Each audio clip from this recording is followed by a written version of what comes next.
نحمده ونستعينه ونستغفره ونعوذ بالله من شرور أنفسنا ومن سيئات أعمالنا من يهدي الله فلا مضل له ومن يضلله فلا هادي له وأشهد أن لا إله إلا الله وحده لا شريك له وأشهد أن محمدا عبده ورسوله. أما بعد، فقد قال الله تعالى في القرآن الكريم والفرقان المجيد بعد أعوذ بالله من الشيطان الرجيم بسم الله الرحمن الرحيم يا أيها الذين آمنوا اتقوا الله حق تقاته ولا تموتن إلا وأنتم مسلمون. وقال تعالى أيضا يا أيها الناس اتقوا ربكم الذي خلقكم من نفس واحدة وخلق منها زوجها وبث منهما رجالا كثيرا ونساء واتقوا الله الذي تساءلون به والأرحام إن الله كان عليكم رقيبا. وقال تعالى أيضا يا أيها الذين آمنوا اتقوا الله وقولوا قولا سديدا يصلح لكم أعمالكم ويغفر لكم ذنوبكم ومن يطع الله ورسوله فقد فاز فوزا عظيما. وقال نبينا صلى الله عليه وسلم فإن أصدق الحديث كتاب الله وأحسن الحديث هدي محمد صلى الله عليه وسلم وشر الأمور محدثاتها وكل محدثة بدعة وكل بدعة ضلالة وكل ضلالة في النار. اللهم صل على محمد وعلى آل محمد كما صليت على إبراهيم وعلى آل إبراهيم إنك حميد مجيد. اللهم بارك على محمد وعلى آل محمد كما باركت على إبراهيم وعلى آل إبراهيم إنك حميد مجيد. يا أيها الإخوة أوصيكم إياي أولا بتقوى الله. அல்லாஹ்வுடைய சாந்தியும் சமாதானமும் இந்த உலகிற்கு இறுதி தூதராக அனுப்பப்பட்ட முஹம்மது நபி ஸல்லல்லாஹு அலைஹி வஸல்லம் அவர்கள் மீதும் அவர்களுடைய அடிச்சுவற்றை அப்படியே பின்பற்றி வாழ்ந்த உத்தம சத்திய சஹாபாக்கள் மீதும் தாபீன்கள் மீதும் தபா தாபீன்கள் மீதும் மேலும் நம் மீதும் நம் குடும்பத்தார்கள் மீதும் என்றென்றும் நிலவுக்குமாக என்று பிரார்த்தித்தவனாக எனது இந்த ஜும்மாவுடைய முதல் உரையை ஆரம்பம் செய்கின்றேன். அல்லாஹ்வுடைய நல்லடியார்களே, அன்பிற்குரிய சகோதரர்களே, அல்லாஹ் தஆலா மனிதர்கள் இந்த உலகத்தில் வாழ்வதற்காக பல உறவு முறைகளை ஏற்படுத்தியுள்ளார். தாய் தந்தை உறவை எடுத்துக்கொள்ளலாம், கணவன் மனைவி உடைய உறவை எடுத்துக்கொள்ளலாம். இதே போன்று பல உறவுகளை அல்லாஹ் தஆலா இந்த உலகில் ஏற்படுத்தியுள்ளார். அதில் மிகவும் ஒரு முக்கியமான உறவு நட்பு என்பது. என்னதான் உடன் பிறக்கவில்லை என்றாலும், என்னதான் இரத்த பந்தம் இல்லை என்றாலும், உறவினர்களுக்கு எந்த அளவிற்கு முக்கியத்துவம் கொடுக்கப்படுமோ அந்த அளவிற்கு முக்கியத்துவம் கொடுக்கக்கூடிய ஒரு உறவு தான் நட்பு என்பது. அல்லாஹ்வுடைய நல்லடியார்களே, அன்பிற்குரிய சகோதரர்களே, இந்த நட்பு என்பது பல வழிகளில் ஏற்படலாம். அனைவருக்கும் பள்ளி நண்பர்கள் இருப்பார்கள், கல்லூரி நண்பர்கள் இருப்பார்கள், மார்க்கம் ரீதியாக நண்பர்கள் இருப்பார்கள், தொழில் ரீதியாக நண்பர்கள் இருப்பார்கள். எனவே சிறியவர்கள் முதல் பெரியவர்கள் வரை அனைவருக்கும் நண்பர்கள் என்ற ஒரு நபர்கள் அவர்களுடைய வாழ்க்கையில் இருந்து கொண்டே இருப்பார்கள். அப்படிப்பட்ட இந்த நட்பு என்பது சில நேரங்களில் பெற்றோர் என்ற உறவை கூட மிகைத்துவிடும். பார்க்கின்றோமா, நம்முடைய சமுதாயத்தில் சில பெற்றோர்கள் அவர்கள் பெற்ற பிள்ளை, அவர்கள் வளர்த்த பிள்ளைக்கு உபதேசம் செய்வதற்காக அவர்களுடைய நண்பர்களை அழைத்து உன்னுடைய நண்பனை இவ்வாறு செய்ய சொல், உன்னுடைய நண்பனை இவ்வாறு செய்ய சொல்லாது என்று கட்டளையிடுகின்றார்கள். எனவே சில நேரங்களில் பிள்ளைகள் பெற்றோருடைய பேச்சை கூட கேட்க மாட்டார்கள், மாறாக நண்பர்களுடைய பேச்சை கேட்கக்கூடியவர்களாக இருக்கின்றார்கள். எனவே அல்லாஹ்வுடைய நல்லடியார்களே, இந்த நட்பிற்கு நம்முடைய இஸ்லாமிய மார்க்கம் மிகவும் முக்கியத்துவம் கொடுக்கின்றது. நபி ஸல்லல்லாஹு அலைஹி வஸல்லம் அவர்கள் கூறினார்கள், லா ததுகுலுல் ஜன்னத ஹத்தா துமினு, நீங்கள் ஈமான் கொள்ளும் வரை சொர்க்கத்தில் நுழைய முடியாது. வலா துமினு ஹத்தா தஹாபு, நீங்கள் ஈமான் கொள்ள வேண்டுமா எது வரைக்கும் தெரியுமா, நீங்கள் ஒருவரை ஒருவர் நேசம் கொள்ளும் வரை நீங்கள் ஈமான் கொள்ள முடியாது என்று கூறினார்கள். எனவே அல்லாஹ்வுடைய நல்லடியார்களே, இப்படிப்பட்ட இவ்வளவு முக்கியத்துவம் கொடுக்க வேண்டிய நட்பிற்கு நட்பு கொள்ளுதல் தற்காலத்தில் எவ்வாறு இருக்கிறது என்பதை நாம் சிந்தித்து பார்க்க வேண்டும். ஏனென்றால் நாம் நம்மளுடைய வாழ்க்கையில் பார்க்கின்றோம், சில நபர்கள் சேர்க்கை சரியில்லாதன் காரணமாக அவர்களுடைய வாழ்க்கை புரள்கின்றது. அல்லாஹ்வுடைய நல்லடியார்களே, நாம் பார்க்கின்றோம் சில நபர்கள், இந்த உலகத்தில் சில நபர்களுக்கு அல்லாஹ் தஆலா பல நிஅமத்துகளை வழங்கியிருப்பான். அவர்களுக்கு என்று சில குடும்ப செல்வாக்கை வழங்கியிருப்பான், பொருளாதாரத்தை வழங்கியிருப்பான். ஆனால் அவர்களுடைய சேர்க்கை சரியில்லாதன் காரணமாக, அவர்களுடைய நட்பு சரியில்லாததன் காரணமாக அவர்களும் கேவலப்பட்டு அவர்களுடைய குடும்பத்தின் மானத்தையும் வாங்குகின்றார்கள். குறிப்பாக பெண் பிள்ளைகள் எடுத்துக்கொண்டால் தற்காலத்தில் வாழ்கின்ற பெண் பிள்ளைகள், நம்மளுடைய இஸ்லாமிய தோழிகள், அவர்களுடைய நட்பு சரியில்லாததன் காரணமாக அந்நிய ஆண்களுடன் பழகின்றார்கள். கல்லூரிகளில் சர்வசாதாரணமாக அந்நிய ஆண்களுடன் கலக்கக்கூடிய நிலைமை நாம் பார்க்கின்றோம். அது மட்டும் இல்லாமல் ஆண் பிள்ளைகளும் அவ்வாறுதான் இருக்கின்றார்கள். கல்லூரிக்கு செல்லக்கூடிய ஆண் பிள்ளைகள் அங்கே சென்று நட்பு சரியில்லாததன் காரணமாக, அவர்களுடைய சேர்க்கை சரியில்லாததன் காரணமாக அங்கே போதை வஸ்துக்களுக்கும் போதை பொருட்களுக்கும் அடிமையாகி தாங்களும் கேவலப்பட்டு தங்களுடைய குடும்பத்துடைய மானத்தையும் வாங்குகின்றார்கள். எனவே அல்லாஹ்வுடைய நல்லடியார்களே, இந்த நண்பர்களை தேர்வு செய்யக்கூடிய விஷயத்தில் நாம் மிகவும் கவனமாக இருக்க வேண்டும். நாம் கூறியதை போன்று ஒரு நட்பு என்பது கண்ணியத்தை கொடுக்கவும் செய்யும், கேவலப்படுத்தவும் செய்யும். அதனால்தான் நபி ஸல்லல்லாஹு அலைஹி வஸல்லம் அவர்கள் கூறினார்கள், அல் மர்உ அலா தீனி கலீல். ஒரு மனிதன் அவனுடைய நண்பனின் மார்க்கத்தில் தான், வழிமுறையில் தான் இருப்பான். எனவே நீங்கள் ஒவ்வொருவரும் நீங்கள் யாருடன் நட்பு கொள்கிறீர்கள் என்று பார்த்துக் கொள்ளட்டும், கவனித்துக் கொள்ளட்டும் என்று நபி ஸல்லல்லாஹு அலைஹி வஸல்லம் அவர்கள் கூறினார்கள். அதனால்தான் தமிழில் கூட பலமுறை சொல்வார்கள், நீ யார் என்று சொல், உன்னுடைய நண்பர்கள் யார் என்று சொல், நீ யார் என்று சொல்கிறேன் என்று. எனவே அல்லாஹ்வுடைய நல்லடியார்களே, நண்பர்களை தேர்வு செய்யக்கூடிய விஷயத்தில் நாம் மிகவும் கவனமாக இருக்க வேண்டும். அல்லாஹ்வுடைய நல்லடியார்களே, நம்முடைய இஸ்லாமிய மார்க்கம் நண்பர்களை 2 வகையாக பிரிக்கின்றது. ஒன்று நல்ல நண்பர்கள், மற்றொன்று கெட்ட நண்பர்கள். சிலர் கூறுவார்கள், நண்பன்ல என்ன நல்ல நண்பன் கெட்ட நண்பன், நண்பனாலே நல்லவன் தான். அவ்வாறு கிடையாது. அல்லாஹ்வுடைய நல்லடியார்களே, நம்முடைய மார்க்கம் நல்ல நண்பர்கள் கெட்ட நண்பர்கள் என்று பிரித்து காட்டுகின்றது. நபி ஸல்லல்லாஹு அலைஹி வஸல்லம் அவர்கள் கூறினார்கள், மஸலுல் ஜலீஸி ஸாலிஹி வஸ்ஸூஇ கஹாமில் மிஸ்க் வனாஃபில் கீர். ஒரு நல்ல நண்பன் என்பவன் அத்தர் வியாபாரியை போன்று என்று நபி ஸல்லல்லாஹு அலைஹி வஸல்லம் அவர்கள் கூறினார்கள். அத்தர் வியாபாரியத்தில் நாம் சென்றால் அவனிடத்தில் சென்று ஒன்று நாம் அவனிடத்தில் இருக்கக்கூடிய நறுமண பொருட்களை வாங்கலாம், குறைந்தபட்சம் அவனிடத்தில் இருக்கக்கூடிய அந்த நறுமணத்தையாவது நாம் பெற்றுக்கொள்ளலாம். இதே போன்றுதான் நல்ல நண்பர்கள். நாம் நல்ல நண்பர்களுடன் பழகினால் அவர்களிடத்தில் இருக்கக்கூடிய நல்ல பண்புகள் நமக்கு ஏற்படும். நபி ஸல்லல்லாஹு அலைஹி வஸல்லம் அவர்கள் கூறினார்கள், கெட்ட நண்பனுடைய உதாரணம் என்பது கொல்லனை போன்று. இரும்பு பட்டறையில் வேலை பார்க்கின்றானே கொல்லன், அவனை போன்று. நாம் அங்கே சென்றால் அங்கே இருக்கக்கூடிய நெருப்பு நம்முடைய ஆடையை கருக்கி விடலாம், அல்லது குறைந்தபட்சம் அவனிடத்தில் இருக்கக்கூடிய துர்நாற்றமாவது நம் மீது வீசக்கூடும். எனவே அல்லாஹ்வுடைய நல்லடியார்களே, அதே போன்றுதான் கெட்ட நண்பன். அவனிடத்தில் நாம் ஆரம்பத்தில் இருக்கும் பொழுது பெரிதும் நாம் அவனை வெறுக்க மாட்டோம், ஆனால் போக போக அவனிடத்தில் இருக்கக்கூடிய கெட்ட பண்புகள் நமக்கும் ஏற்படும். எனவே நண்பர்களை தேர்வு செய்யக்கூடிய விஷயத்தில் மிகவும் கவனமாக இருக்க வேண்டும். அல்லாஹ்வுடைய நல்லடியார்களே, அப்பொழுது யார் நல்ல நண்பர்கள்?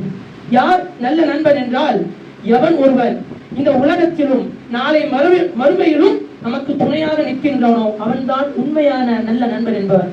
அல்லாஹ் தஆலா தனது திருமறையில் கூறி காட்டுகின்றான், அல் அகில்லாஹு யௌமஇதின் பஅதுஹும் லிபஅலி அது. நாளை மறுமை நாளில் சில நண்பர்களுக்கு எதிரிகளாக இருப்பார்கள். இந்த உலகத்தில் வாழும் பொழுது 2 நபர்களும் சேர்ந்து கொண்டு தீமைகளை செய்வார்கள், ஒன்றாக மது அருந்துவார்கள், ஒன்றாக தேர்தலுக்கு செல்வார்கள், ஒன்றாக பல மார்க்கம் ஹராமாக்கிய தீமையான காரியங்களை செய்வார்கள். மிகவும் ஜாலியாக சுற்றுவார்கள், மிகவும் சந்தோஷமாக இந்த வாழ்க்கையில் வாழ்வார்கள். நாளை மறுமை நாளில் வந்து நிற்பான், யா அல்லாஹ் யா அல்லாஹ், இவனுக்கு தெரியும் நான் இந்த பாவம் செய்யக்கூடாது என்று, இவனுக்கு தெரியும் நான் தொழ வேண்டும் என்று, ஆனால் இவன் என்னை எச்சரிக்கவில்லை என்று நமக்கு எதிராக வாதாடக்கூடியவனாக இருப்பான். எனவேதான் அல்லாஹ் தஆலா அந்த வசனத்தின் தொடர்ச்சியில் கூறி காட்டுகின்றார், அல் அகில்லாஹு யௌமஇதின் பஅதுஹும் லிபஅலி அது இல்லல் முத்தகீன். எவர்களை தவிர நாளை மறுமை நாளில் சில நண்பர்களுக்கு எதிரியாக இருப்பார்கள், முத்தகீன்களை தவிர என்று அல்லாஹ் தஆலா கூறி காட்டுகின்றார். எனவே நாம் முத்தகீன்களை நம்முடைய நண்பர்களாக ஆக்கிக் கொள்ள வேண்டும். முத்தகீன்கள் என்றால் அல்லாஹ்வை அஞ்சக்கூடியவர்கள். அவர்களிடத்தில் நாம் நட்பு கொள்ளும் பொழுது, அவர்களிடத்தில் நாம் இருக்கும் பொழுது, ஒன்று அவர்களிடத்தில் இருக்கக்கூடிய நல்ல பண்புகள் நமக்கு ஏற்படும். நாம் தவறு செய்கின்றோமா, அவர்கள் நம்மை திருத்தக்கூடியவர்களாக இருப்பார்கள். அவர்களிடத்தில் இருக்கும் பொழுது அல்லாஹ்வுடைய நினைவு ஏற்படும். அவர்களிடத்தில் இருக்கும் பொழுது அல்லாஹ்வுடைய அச்சம் ஏற்படும். அப்படிப்பட்ட நண்பர்களை நாம் தேர்வு செய்ய வேண்டும். அதைதான் அல்லாஹ் தஆலா வலியுறுத்தி கூறுகின்றான். அல்லாஹ் தஆலா வேறொரு வசனத்தில் கூறும் பொழுது, வதஆவனு அலல் பிர்ரி வத்தக்வா. அல்லாஹ்வை அஞ்சக்கூடிய விஷயத்திலும் அல்லாஹ்வின் நன்மையான காரியங்களிலும் நீங்கள் ஒருவருக்கு ஒருவர் உதவி செய்து கொள்ளுங்கள். வலா தஆவனு அலல் இஸ்மி வல் உத்வான். பாவமான காரியத்திலும் அநியாயம் செய்யக்கூடிய விஷயத்திலும் உங்களுக்கு ஒருவர் நீங்கள் உதவி செய்து கொள்ளாதீர்கள் என்று அல்லாஹ் தஆலா தனது திருமறையில் கூறி காட்டுகின்றான். வேறொரு இடத்தில் அல்லாஹ் தஆலா கூறி காட்டும் பொழுது, வல் முஃமினூன வல் முஃமினாத்தி பஅதுஹும் அவ்லியாஉ பஅத். நாளை மறுமை நாளில் ஈமான் கொண்ட நல்ல ஆண்களும் பெண்களும் சிலருக்கு உற்ற நண்பர்களாக இருப்பார்கள். நன்மையை ஏவுவார்கள், தீமையான காரியத்தை விட்டு தடுக்கக்கூடியவர்களாக இருப்பார்கள். எனவே அல்லாஹ்வுடைய நல்லடியார்களே, நல்ல நண்பன் என்றால் இந்த உலகத்திலும் நமக்கு துணை நிற்கக்கூடியவனாக இருக்க வேண்டும், நாளை மறுமையிலும் துணை நிற்கக்கூடியவனாக இருக்க வேண்டும். இந்த உலகத்திலும் நமக்கு வெற்றியை பெற்று தரக்கூடியவனாக இருக்க வேண்டும், நாளை மறுமையிலும் வெற்றியை பெற்று தரக்கூடியவனாக இருக்க வேண்டும். ஆனால் தற்காலத்தில் அப்படியே மாற்றமாக நல்ல நண்பர்கள் என்றால் யார்? எவர்கள் இன்ஸ்டாகிராம்ல அதிகமாக நமக்கு லைக் போடுகின்றார்களோ, எவர்கள் பேஸ்புக்ல நமக்கு அதிகமாக ரீல்ஸ்களை அனுப்புகின்றார்களோ, எவர்கள் பிறந்த நாள் அன்று நமக்கு வாழ்த்துக்களை கூறுகின்றார்களோ, எவர்கள் பாவமான விஷயங்களில் நமக்கு உதவி செய்கின்றார்களோ, அவர்கள் தான் நல்ல நண்பர்களாக இருக்கின்றார்கள். இந்த உலகத்தில் வேண்டுமானாலும் அவர்களிடத்திலிருந்து நாம் சில பயன்களை, அற்பமான பயன்களை பெற்றுக் கொள்ளலாம். நாளை மறுமை நாளில் நமக்கு எதிராக வந்து நிற்பார்கள். எனவே அல்லாஹ்வுடைய நல்லடியார்களே, நண்பர்களை தேர்வு செய்யக்கூடிய விஷயத்தில் மிகவும் கவனமாக இருக்க வேண்டும். முக்கியமாக நல்ல நண்பர்கள் என்றால் எவன் ஒருவன் இந்த மறுமை நமக்கு இம்மையிலும் நாளை மறுமையிலும் துணை நிற்பானோ, பரிந்துரை செய்வானோ, நமக்கு நன்மையை ஏற்படுத்துகின்றானோ, அவன்தான் நல்ல நண்பன். உதாரணத்திற்கு நாம் நபி ஸல்லல்லாஹு அலைஹி வஸல்லம் அவர்களும் அவர்களுடைய தோழர்களையும் எடுத்துக் கொள்ளலாம். ஏனென்றால் அல்லாஹ்வுடைய தூதர் அவர்கள், முக்கியமாக அபூபக்கர் சித்திக் ரலியல்லாஹு அன்ஹு அவர்கள், நபி ஸல்லல்லாஹு அலைஹி வஸல்லம் அவர்கள் நுபுவத்தை கொண்டு வந்தார்கள், இறை செய்தியை கொண்டு வந்தார்கள் மக்களிடத்தில். லா இலாஹ இல்லல்லாஹ், வணக்கத்திற்குரிய இறைவன் அல்லாஹ்வை தவிர வேறு யாரும் கிடையாது என்று மக்களை இஸ்லாத்தின் பக்கம் அழைத்தார்கள். அனைவரும் பொய்ப்பித்தார்கள். ஒரு நல்ல நண்பன் அபூபக்கர் சித்திக் ரலியல்லாஹு அன்ஹு அவர்கள் உண்மைப்படுத்தினார்கள். அவர்களுக்கு உதவியாக இருந்தார்கள். தங்களுடைய சொத்துக்களை அனைத்தும் மார்க்கத்திற்காக செலவழித்தார்கள். எனவே இப்படிப்பட்ட நல்ல நண்பர்களை நாம் நண்பர்களாக ஆக்கிக் கொள்ள வேண்டும். மேலும் நம்மளுடைய இமாம்கள் நல்ல நண்பர்களுக்கு என்று சில பண்புகளை கூடி காட்டுகின்றார்கள். அந்த பண்புகளுடைய நல்ல நண்பர்களை நாம் தேர்வு செய்ய வேண்டும். முதலில் இமாம்கள் கூறுவது, ஒரு நல்ல நண்பன் என்பவன் கெட்ட எண்ணம் கொள்ள மாட்டான், கெட்ட எண்ணங்கள் அவன் மனதில் வராது. நாம் பார்க்கின்றோம், பெரும்பாலான நண்பர்கள் பிரிவதற்கான காரணம் இந்த கெட்ட எண்ணம் கொள்வது. குறிப்பாக நபி ஸல்லல்லாஹு அலைஹி வஸல்லம் அவர்கள் கூறினார்கள், இய்யாக்கும் வதன்ன, நான் உங்களை கெட்ட எண்ணத்தை விட்டு எச்சரிக்கை செய்கின்றேன். பெரும்பாலான கெட்ட எண்ணங்கள் பொய்யாக தான் இருக்கும். குறிப்பாக நாம் பள்ளியில் இருக்கக்கூடிய நிர்வாகத்தில் பார்க்கலாம், சில அல்லாஹ்விற்காக விரும்பக்கூடியவர்களாக இருப்பார்கள், தக்வாவுடைய நபர்களாக இருப்பார்கள். ஆனால் ஷைத்தான் அவர்களுடைய மனதில் போடக்கூடிய கெட்ட எண்ணங்களின் காரணமாக பிரிந்து விடுவார்கள். கெட்ட எண்ணங்களின் காரணமாக ஒருவருக்கொருவர் சண்டையிடக்கூடியவர்களை நாம் பார்க்கின்றோம். அடுத்தபடியாக இமாம்கள் கூறி காட்டக்கூடிய ஒரு நல்ல பண்பு என்னவென்றால், பொறாமை கொள்ளாதவனாக இருப்பான். நல்ல நண்பன் என்பவன் பொறாமை கொள்ளாதவனாக இருப்பான். அல்லாஹ்வுடைய நல்லடியார்களே, ஒரு நாள் நபி ஸல்லல்லாஹு அலைஹி வஸல்லம் அவர்கள் ஒரு அமர்வில் அமர்ந்திருக்கின்றார்கள். அப்பொழுது ஒரு நபர் கடந்து செல்கின்றார். நபி ஸல்லல்லாஹு அலைஹி வஸல்லம் இவரை பார்த்து சொல்கின்றார், இவர் சொர்க்கவாதி என்று. சஹாபாக்களுக்கு எல்லாம் ஒரே ஆச்சரியம். அப்பொழுது அம்ர் இப்னு ஆஸ் ரலியல்லாஹு அன்ஹு அவர்கள், அப்துல்லாஹ் இப்னு அம்ர் இப்னு ஆஸ் ரலியல்லாஹு அன்ஹு அவர்கள், இவரிடத்தில் என்னதான் அமல் இருக்கின்றது, இவரை எதற்காக நபி ஸல்லல்லாஹு அலைஹி வஸல்லம் அவர்கள் சொர்க்கவாதி என்று கூறினார்கள் என்பதை சோதித்து பார்ப்பதற்காக, தெரிந்து கொள்வதற்காக அவருடைய வீட்டுக்கு செல்கின்றார்கள். வீட்டுக்கு சென்று 3 நாட்கள் அவருடன் தங்குகின்றார். 3 நாட்கள் பார்க்கின்றார், எந்த ஒரு பெரிய அமலும் இல்லை. இவரே போய் கேட்கிறார், உங்களிடத்தில் எந்த ஒரு அமல் இருக்கின்றது? ஏனென்றால் நபி ஸல்லல்லாஹு அலைஹி வஸல்லம் அவர்கள் உங்களை சொர்க்கவாதி என்று கூறினார்களே, அதற்கான காரணம் என்னவென்று அவரிடத்திலே போய் கேட்கின்றார். அப்போது அந்த நபர் சொல்கின்றார், நான் என்னுடைய நண்பர்கள் மீது பொறாமை கொள்ளாதவனாக இருப்பேன். ஆனால் தற்காலத்தில் பார்க்கின்றோம், பெரும்பாலான நண்பர்கள் பொறாமைப்படக்கூடியவர்களாக இருக்கின்றார்கள். ஒரு வீடு கட்டிட்டா என்னுடைய நண்பன் வீடு கட்டிட்டானே, நல்லா படிச்சுட்டா என்னுடைய நண்பன் நல்லா படிக்கான, அல்லாஹ் தஆலா இவனுக்கு பொருளாதாரத்தை வாரி வழங்கியிருக்கான என்று பெரும்பாலான நண்பர்கள் தங்கள் நண்பர்கள் மீது பொறாமை கொள்ளக்கூடியவர்களாக இருக்கின்றார்கள். எனவே ஒரு நல்ல நண்பன் என்பவன் தன்னுடைய நண்பனுக்கு ஏதாவது ஒரு நல்ல விஷயம் நடந்தால் பொறாமை கொள்ள மாட்டான். அடுத்து இமாம்கள் கூறி காட்டுவது, ஒரு நல்ல நண்பனுடைய பண்பு என்னவென்றால் புறம் பேச மாட்டார்கள். ஆனால் புறம் என்றால் நட்பு, நட்பு என்றால் புறம் என்று மாறிவிட்டது. பார்க்கின்றோமா, பெரும்பாலான நண்பர்கள் ஒருவருக்கொருவர் மாற்றி மாற்றி புறம் பேசிக் கொள்கின்றார்கள். அல்லாஹ் தஆலா திருமறையில் கூறி காட்டும் பொழுது, வலா யகதப் பஅதுஹும் பஅதா, உங்களில் சிலரை பற்றி புறம் பேசாதீர்கள். அய்யுஹிப்பு அஹதுக்கும் அய்யஅகுலு லஹ்ம அகீஹி மைதன், நீங்கள் உங்கள் இறந்த நண்பனுடைய இறைச்சியை உண்பதற்கு நீங்கள் ஆசைப்படுவீர்களா என்று நபி ஸல்லல்லாஹு அலைஹி வஸல்லம் அவர்கள் கூறினார்கள். எனவே அல்லாஹ்வுடைய நல்லடியார்களே, ஒரு நல்ல நண்பனுடைய பண்பு என்பது புறம் பேச மாட்டார்கள். அடுத்தபடியாக இமாம்கள் கூறி காட்டுவது சலாம் சொல்லக்கூடிய நபர்களாக இருப்பார்கள். பெரும்பாலும் நண்பர்களுக்கு இது மிகவும் குறைந்து விட்டது. நபி ஸல்லல்லாஹு அலைஹி வஸல்லம் அவர்கள் கூறும் பொழுது அவலா அதுல்லுக்கும் அலா ஷைஇன் ஃபஇதா ஃபஅல்துமூஹு தஹாபபதும், நான் ஒரு விஷயத்தை உங்களுக்கு கூறட்டுமா, அதை நீங்கள் செய்தால் உங்களுக்கு மத்தியில் நீங்கள் ஒருவருக்கொருவர் நேசம் கொள்வீர்கள் என்று கூறிவிட்டு நபி ஸல்லல்லாஹு அலைஹி வஸல்லம் அவர்கள் கூறினார்கள், அப்ஷு ஸலாம் பைனக்கும், உங்களுக்கு மத்தியில் சலாத்தை பரப்புங்கள் என்று கூறி காட்டுகின்றார்கள். ஆனால் பெரும்பாலான நபர்கள் இந்த சலாத்தை கூறுவதற்கு வெட்கப்படுகின்றார்கள். அது மட்டுமல்லாமல் சலாத்தை கூறினாலும் நக்கலாக கேலியாக கூறுகின்றார்கள். அல்லாஹ் தஆலா பாதுகாக்க வேண்டும். அடுத்து இமாம்கள் நல்ல நண்பர்களுடைய பண்புகளில் கூறி காட்டுகின்றார்கள். நல்ல நண்பர்கள் என்பவர்கள் அன்பளிப்பு கொடுக்கக்கூடியவர்களாக இருப்பார்கள். தங்களுடைய நண்பர்களுக்கு அன்பளிப்பு கொடுக்கக்கூடியவர்களாக இருப்பார்கள். நபி ஸல்லல்லாஹு அலைஹி வஸல்லம் அவர்கள் கூறினார்கள், தஹாது தஹாபு, நீங்கள் அன்பளிப்பு கொடுங்கள், நீங்கள் விரும்புவீர்கள் என்று கூறினார்கள். ஃபஇன்னல் ஹதியது துதுஹபு வஹ்ரஸ் ஸத்ர், உங்கள் மனதில் இருக்கக்கூடிய கெட்ட எண்ணங்கள், பகைமை, பொறாமையை இந்த அன்பளிப்பு என்பதை நீக்கும் என்று நபி ஸல்லல்லாஹு அலைஹி வஸல்லம் அவர்கள் கூறினார்கள். ஆனால் நமக்கு அன்பளிப்பு என்றாலே 1000, 2000, 3000 ரூபாய்க்கு கொடுத்தாலும் அது அன்பளிப்பு என்று நினைத்துக் கொண்டிருக்கின்றோம். ஒரு பேனாவாது, ஒரு பேனா அல்லது அதை விட சிறிய பொருட்களுக்கு, உணவுப் பொருட்களை உங்களுடைய நண்பர்களுக்கு நீங்கள் அன்பளிப்பாக கொடுத்து பாருங்கள். கண்டிப்பாக அல்லாஹ் தஆலா உங்களுக்கு மத்தியில் ஒரு இணக்கத்தை ஏற்படுத்துவான், ஒரு நேசத்தை ஏற்படுத்துவான். ஒரு நாள் நுஅ்மான் ரலியல்லாஹு அன்ஹு அவர்கள், இவர்களுக்கு மிகவும் ஆசை நபி ஸல்லல்லாஹு அலைஹி வஸல்லம் அவர்களுக்கு ஒரு அன்பளிப்பு கொடுக்க வேண்டும் என்று. ஆனால் இவர் ஒரு ஃபக்கீர், ஏழையாக இருந்தார்கள். அதன் காரணமாக அந்த வாய்ப்பு இவருக்கு கிடைக்கவில்லை. ஆனால் ஒரு நாள் கடை வீதிகளுக்கு செல்கின்றார். செல்லும் பொழுது அங்கே ஒரு அழகான ஆடையை பார்க்கின்றார். அந்த ஆடையை நபி ஸல்லல்லாஹு அலைஹி வஸல்லம் அவர்களுக்கு அன்பளிப்பாக கொடுக்க வேண்டும் என்று ஆசைப்படுகின்றார். அதன் காரணமாக அந்த ஆடையை வாங்குகின்றார். வாங்கிவிட்டு காசு கொடுக்கல, காசு கொடுக்காம அந்த ஆடையை வாங்கிவிட்டு அந்த வியாபாரியும் கூட்டுக்கொண்டு நபி ஸல்லல்லாஹு அலைஹி வஸல்லம் அவர்களுடைய வீட்டுக்கு செல்கின்றார். நபி ஸல்லல்லாஹு அலைஹி வஸல்லம் அவர்களுடைய வீட்டை தட்டி நபி ஸல்லல்லாஹு அலைஹி வஸல்லம் வருகின்றார்கள். இந்த ஆடையை அன்பளிப்பாக கொடுக்கின்றார்.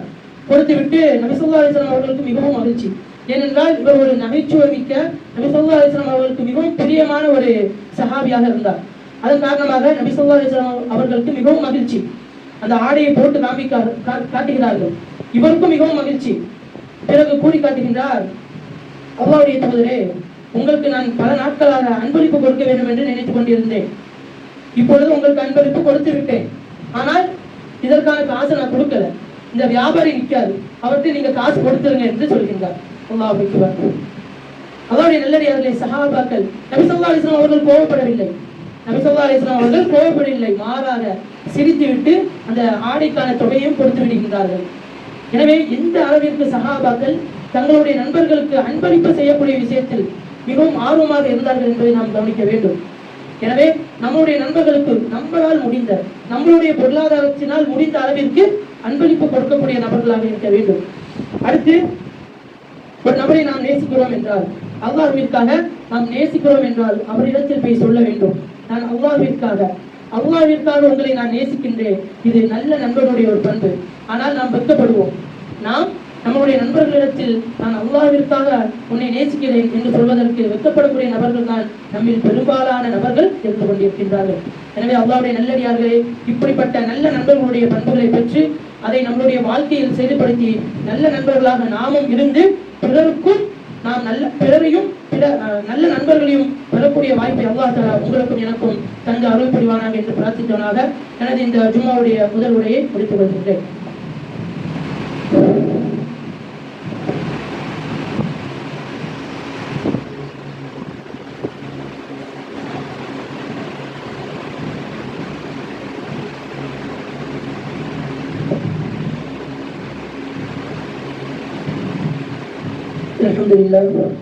الحمد لله رب العالمين والصلاة والسلام على سيدنا محمد وعلى آله وصحبه والناس أجمعين. أما بعد, அல்லாஹ்வுடைய மாபெரும் கிருபையினால் ஜும்மாவுடைய முதல் உரையில் நட்பை பற்றியும், யார் நல்ல நண்பன் என்பதை பற்றியும், நல்ல நண்பர்களுடைய பண்புகள் என்னென்ன என்பதை பற்றியும் பார்த்தோம். அல்ஹம்துலில்லாஹ்.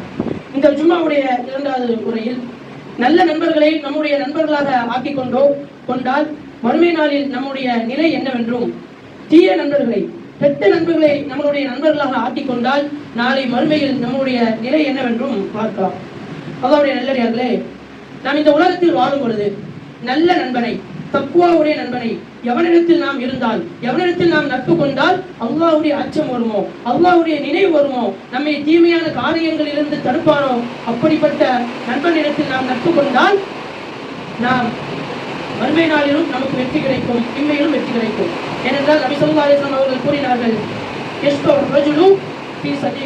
நாளை மறுமை நாளில் ஒரு மனிதன் அவனுடைய நண்பனுக்காக அல்லாஹ்விடத்தில் பரிந்துரை செய்வான். எனவே தக்வாவுடைய நண்பர்களை நம்முடைய நண்பர்களாக எடுத்துக்கொண்டோம் என்றால் நாளை மறுமையில் நமக்கு அவர்கள் பரிந்துரை செய்யக்கூடியவர்களாக இருப்பார்கள். அது மட்டும் இல்லாமல் இந்த உலகத்திலும் நமக்கு வெற்றியை கிடைக்கும், நாளை மறுமையிலும் வெற்றி கிடைக்கக்கூடிய நபர்களாக இருக்கும்.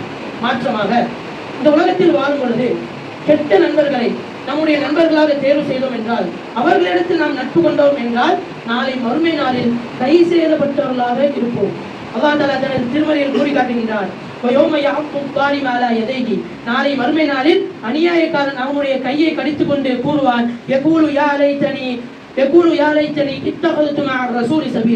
இந்த நபியுடைய வழியை, இந்த நபியுடைய மார்க்கத்தை நான் எடுத்திருக்க வேண்டாமா?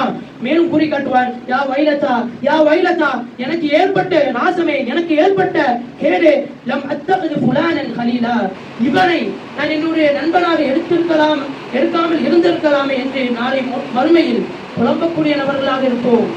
மேலும் அல்லாஹ் தஆலா வேறொரு இடத்தில் கூறி காட்டும் பொழுது சொர்க்கவாசிகள் நரகவாசிகளை பற்றி கேட்பார்கள். அனில் முஜ்ரிமீன் மா ஸலககும் ஃபீ ஸகர், உங்களை இந்த சகர் என்ற நரகத்தில் தள்ளியது எது என்று கேட்பார்கள். அவர்கள் கூறுவார்கள், புலம்புவார்கள், காலூ லம் நகு மினல் முஸல்லீன், நாங்கள் தொழல, வலம் நகு நுத்இமுல் மிஸ்கீன், ஏழைகளுக்கு நாங்கள் உணவளிக்கவில்லை, வ குன்னா நகூலு மஅல் காயிதீன், வீணிலும் விளையாட்டிலும் மூழ்கி கிடந்தார்களே, அப்படிப்பட்டவருடன் நாங்களும் மூழ்கி கிடந்தோம், அப்படிப்பட்டவருடன் நாங்கள் இருந்தோம் என்று கூறுவார்கள். அல்லாஹ்வுடைய நல்லடியார்களே, நன்றாக ஒரு விஷயத்தை புரிந்து கொள்ள வேண்டும். இவ்வாறு நாளை மறுமை நாளில் புலம்பி எந்த ஒரு பிரயோஜனமும் கிடையாது. இப்படிப்பட்ட நண்பர்களை நம்முடைய நண்பர்களாக ஆக்கிக் கொண்டு நாளை மறுமை நாளில் புலம்பி எந்த ஒரு பிரயோஜனமும் கிடையாது. எனவே அல்லாஹ்வுடைய நல்லடியார்களே, அல்லாஹ் தஆலா நமக்கு இப்பொழுது உயிரை கொடுத்திருக்கின்றான். நமக்கு எப்பொழுது மரணம் வரும் என்று தெரியாது, நம்மை எப்பொழுது மலக்குல் மௌத் வந்து அடைவார் என்று தெரியாது. எனவே வருவதற்கு முன் காப்போம் என்ற அடிப்படையில் நாம் இப்பொழுதே நம்முடைய நண்பர்களை நல்ல நண்பர்களாக ஆக்கிக் கொள்ள வேண்டும். மேலும் யார் நல்ல நண்பன் என்றால், எவன் ஒருவர் இந்த இம்மையிலும் இந்த உலகத்தில் நமக்கு வெற்றியை பெற்று தருகின்றானோ, நமக்கு துணையாக நிற்கின்றானோ, அவனும் நாளை மறுமை நாளிலும் நமக்கு எவன் வெற்றியை பெற்று தருகின்றானோ, எவன் நாளை மறுமை நாளில் நமக்கு பரிந்துரை செய்கின்றானோ, எவன் ஒருவன் நாளை மறுமை நாளில் நமக்கு துணையாக நிற்கின்றானோ, அவன்தான் உண்மையான நல்ல நண்பன் என்பதை நாம் புரிந்து கொள்ள வேண்டும். அல்லாஹ்வுடைய நல்லடியார்களே, அப்படிப்பட்ட நல்லடியார்களுடன் நாம் நட்பு கொள்ளக்கூடிய பாக்கியத்தை அல்லாஹ் தஆலா உங்களுக்கும் எனக்கும் தந்து அருள் புரிவானாக என்று பிரார்த்தித்தவனாக எனது இந்த ஜும்மாவுடைய 2வது உரையை முடித்துக் கொள்கின்றேன். إن الله يأمركم بالعدل والإحسان وإيتاء ذي القربى وينهى عن الفحشاء والمنكر والبغي يعظكم لعلكم تذكرون فاذكروا الله يذكركم واذكروا الله يستجب لكم ولذكر الله أكبر والله يعلم ما تصنعون. أقم الصلاة.